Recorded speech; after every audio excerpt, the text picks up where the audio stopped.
Henry VIII separated from the Catholic Church in 1534 so that he could divorce his wife, Catherine of Aragon. All he really wanted was to have a boy who would take his place on the throne.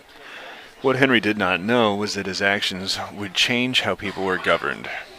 During the reign of Henry VIII, the Pope was considered a human representative of God.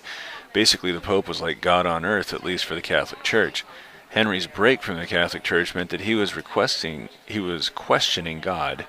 This would not be a big issue, except for the fact that Henry was successful.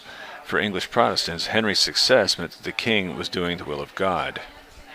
Henry modeled the Church of England on the Catholic Church in almost every aspect, except one. When Henry created the Church of England, he appointed himself as the head. That meant that Henry VIII was like God on earth, at least for the Church of England. As the Church of England developed over time, Protestants' ideas began to change. A group of people who called themselves the Puritans wanted to change or purify and reform the Church of England because they believed that the Church's leaders had too much power. Even after the Protestant Reformation, when the Protestants broke away from the Catholic Church, the Protestants were not completely satisfied because they thought that the monarch had too much power.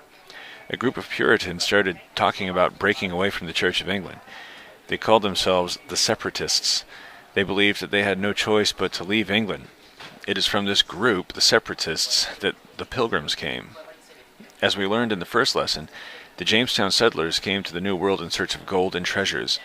The Pilgrims came to the New World for a different reason.